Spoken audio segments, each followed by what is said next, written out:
So Ponderosa is essentially a telephone company. We provide telephone service, DSL, cable TV to approximately 10,000 subscribers. We're independently owned, been around for 104 years. Same owner, same family owns it, fourth generation. So it's a long time standing phone company. About 2,000 miles of copper, 460 miles of fiber, and 95% of that is underground, and largely in kind of a granite type mountain area. So definitely a challenge for us to get that in the ground, but we get the job done. So here's a map of California and all the independent telephone companies serving California. We're this kind of a maroon color. We have two main areas, 7 exchanges in the central Sierra Nevada. So that's just outside of Fresno, nested between Yosemite and Sequoia National Parks. And then we have another exchange, which is slightly larger down in the Mojave Desert. Any guesses on how many subscribers we have down there? Less, 73 last time I checked. So we have a wide range of geography we deal with. Everything from the desert to high mountain peaks up and above 10,000 feet. What's that, 3,000 some odd meters. And we're not far from Mount Whitney, which is the largest peak in the 48 states. This is my office. Show you some pictures. It's beautiful country up there, like I said, not far from the national parks. This is our desert region. And this little guy here is, or rather large actually, is a desert tortoise that we get in the Mojave Desert. And the interesting thing about these guys, they are protected species. And if you get up too close to them, you'll frighten them, right? And they'll wet themselves. And it's very hazardous for them because they will probably dehydrate before they get to the next watering hole. So in order to work in some areas, we have to be desert tortoise certified, which I am desert tortoise certified. So a little bit about the history of GIS at Ponderosa. We, as you can see, we've been doing GIS for a long time. And in 2003 is when we implemented the solution we have today, which is an AutoCAD-based solution using a third party called Oasis FM. And GIS at Ponderosa, initially when it came on board, was mostly an engineering tool for planning and engineering. Probably the biggest, most important thing that we used it for, besides that, was also doing loop qualifications. So the distance a subscriber is from the remote office will determine what kind of services we can provide, what kind of speeds, what kind of bandwidth, that sort of thing. So that's all kind of GIS related. But in the last few years, with the help of FME and SQL Server Spatial, we've been able to take our GIS from just an engineering tool and push it up to be able to provide information and data to other parts of the company, including field operations, marketing, and also regulatory, which has proven to be very important in the last few years, that they have required more and more GIS-type data in their reports. So this diagram here is just kind of a simple workflow. So we do all our design and engineering in AutoCAD Map 3D. Our engineers actually go out with Trimble handheld units and get real-world positions of the proposed route. That gets constructed, and we get as-built, and we actually take those drawings that they produce, and since they're already geo-referenced, we're able to copy and paste them right into our AutoCAD tile-based map system. So it's all geo-referenced in AutoCAD drawings.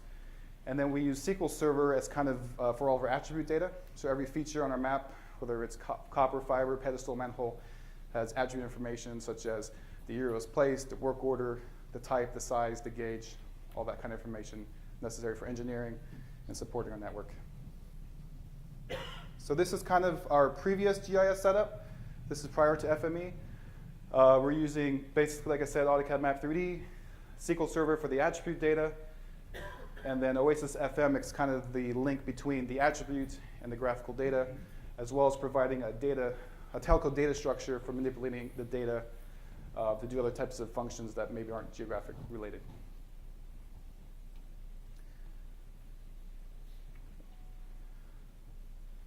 With FME, what that allowed us to do, and one of the things we've wanted to do for a long time, what FME allowed us to get there is to begin to push our spatial data inside of CAD and move it into Microsoft SQL Spatial. So we were a Microsoft shop, right? We had everything, we use Microsoft for pretty much everything. And so we figured that's a natural fit with the release of 2008 R2. We have geometry, geography data types. It seemed like a good idea. The problem was getting the data from AutoCAD into SQL Server is a challenge. It's actually, with AutoCAD itself, it's a two-step process. You actually have to take the drawings, push them into an intermediate format like a shapefile or an SDF file, and then you have to bulk copy that into SQL Server. So a lot of manual intervention would probably take somebody, with the amount of data we had and going through each drawing, probably a 6 to 8 hour process. So if we want to do nightly conversions and have up-to-date spatial data in our system, not very feasible. But with FME, we're able to create a workspace and be able to automate that. No one has to really intervene other than just setting it up, putting out a scheduled task, and it takes about 20 minutes to push all of our data up. So we use Microsoft SQL Spatial to support our web-based GIS, which that is what allowed us to be able to serve all of our data to other parts of the company to make it more useful. And another kind of benefit that we didn't really think about was just the enhanced ability to do spatial queries outside of the GIS, and I'll get to that in a minute. So advantages to having this, having our data outside of CAD and Microsoft SQL gave us a centralized location to support our web-based maps and other GIS functionality. It made everything FDO ready. FDO stands for Featured Data Object. It's Autodesk technology for connecting to GIS data, whether it's a shapefile, Oracle Spatial, or SQL Spatial.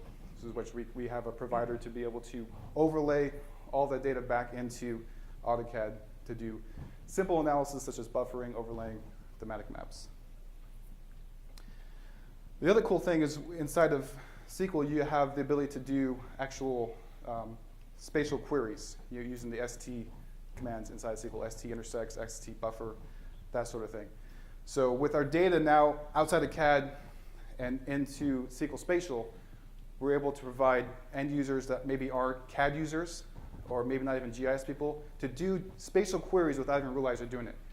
And we do that through using SQL Server reporting services, which is kind of Microsoft's report writer for building web-based reports.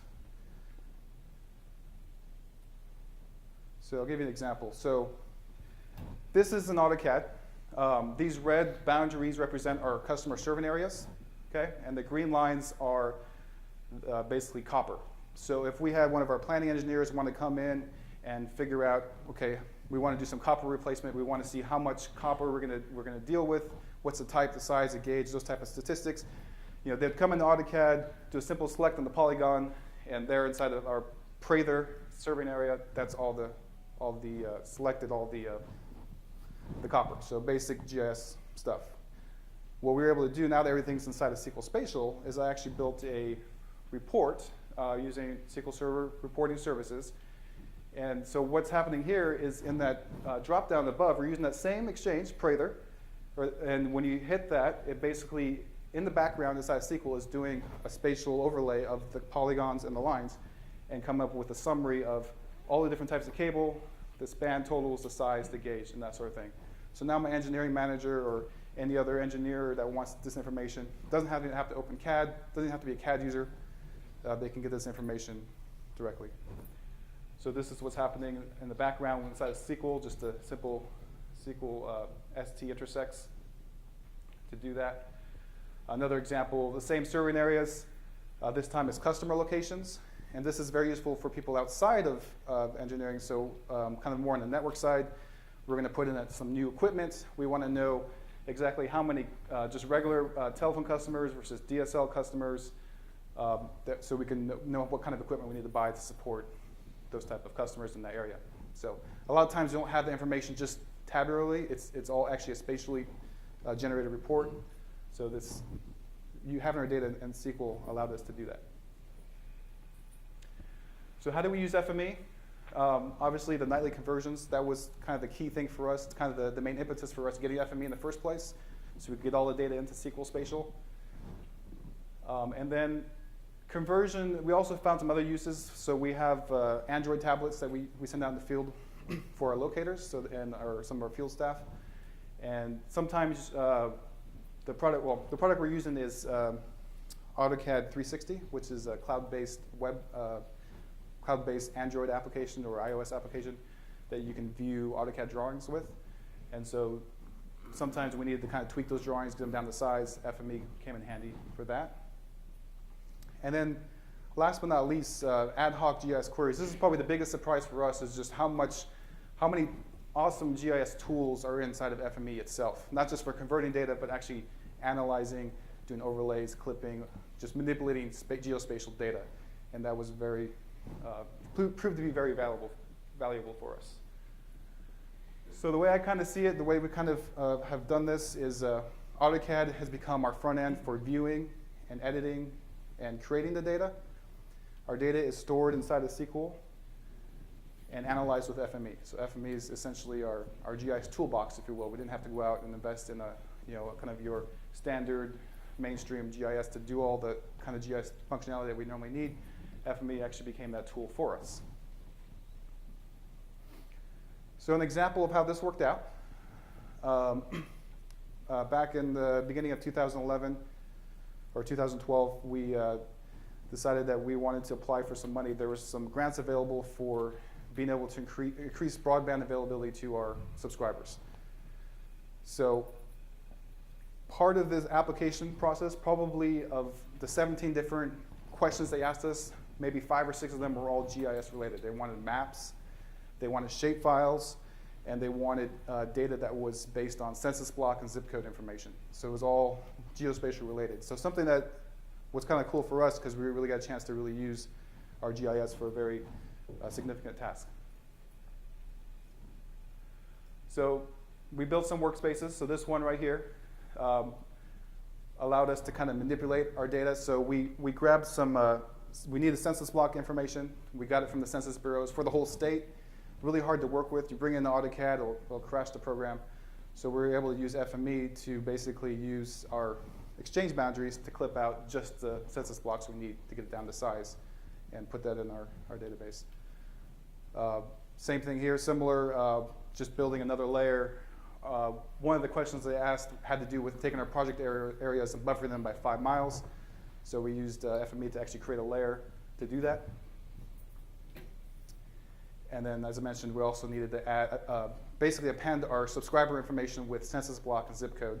And so we did some overlay using the spatial filter transformer in FME. And lastly, this is probably the one that was kind of the most time consuming, but also the one that ended up saving us the most time as well. And so what we had to do here is one of the questions they asked is, so for each of the project areas that we proposed, how is this going to affect broadband availability? Well, broadband availability, as I mentioned before, is determined by how close you are to the central office. So we had about 36 of these different sites proposed. And so for each one of them, we needed to figure out, okay, within this, within a certain radius, from 0 to 2,500 feet, we're projecting we're going to be able to offer 50 megs of broadband. From 2,500 to 5,000 feet, 30 megs. From 5 to 7.5, 20 megs, and so on. So several bands to really kind of get a detailed view. Now, obviously, if a subscriber was within that range, that's not exactly how far they are away, because obviously the facilities don't go directly from the office to their location. It'll take a path to get there. So what we did is we kind of derived this based on, okay, the manufacturer says it's this distance, so we took 2/3 of that, and then we took half of that to kind of see what gave us the results we kind of expected. So we did a little manipulation that way. But the concept was, we had to do several bands, and we had to do several iterations of it in order to kind of get the results that we were looking for. So doing this in AutoCAD, Map 3D the old way, before we had FME, it would have taken us about 5 minutes to create the bands. You have to go through and do the buffer and all that kind of stuff. And so there's 16 bands, so that's what, 1.5 hours or so. And then all the overlays, another 2 to 3 minutes. So we're looking about, for one site, you could do all the sites at once actually. So for one project, about 2 hours and 25 minutes. With FME, we created the workspace. I put together in about 5 minutes, and the workspace ran about 5 seconds. So huge time savings, especially when you consider the fact that my boss came back to me and kept changing his mind about what kind of distances we wanted to use. So you do it once, it's like, oh, I want to change it.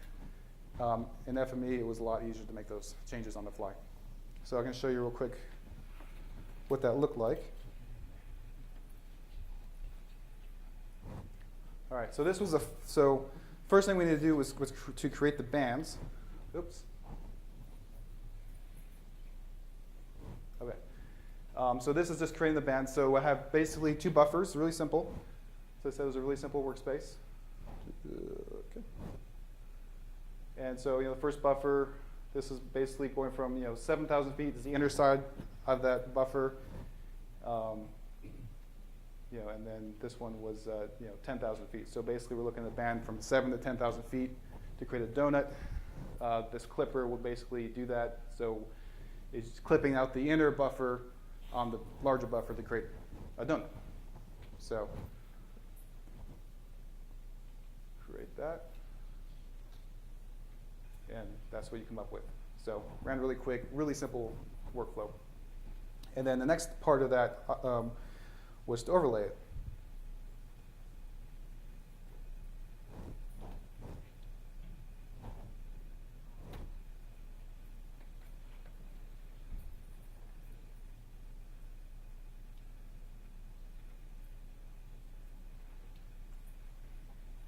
And so the same thing, we created the buffers, the clippers, and then just overlaid that on our subscriber locations. You can see how quickly it runs. So now you have the donuts with the subscribers underneath. So just a very simple workflow. That was just one example of just kind of an ad hoc GIS functionality out of the box with FME that we use for this project and are able to use for other projects like that. So.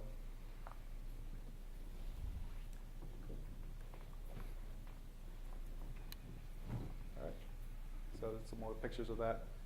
So the result was all the GIS requirements were met in the timely fashion in terms of getting them all in on time. The cool thing was we actually bought FME, implemented it like in November, and I got this data request the following January. And so with that, we were able to get 4 to 5 grants approved. And right away, I was able to say, hey, here's the return on investment for FME. So that's it. Great, thank you very much. Thank you.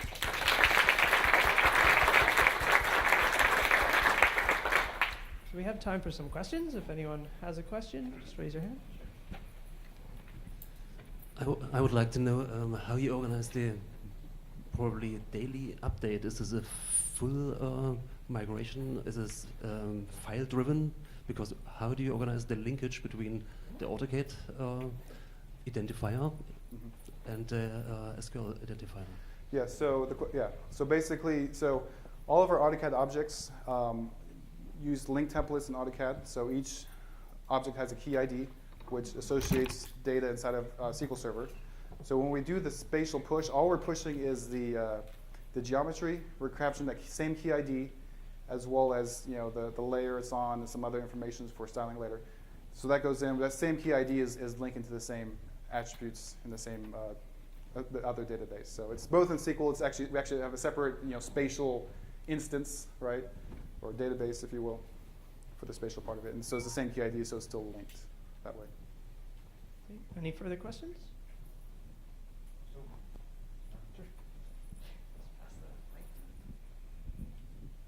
So just to follow up with that, what's the workflow then for entering the attribute data? Are you doing it in the same interface? Yeah. So for the attribute data, so that hasn't changed. That part of our workflow hasn't changed.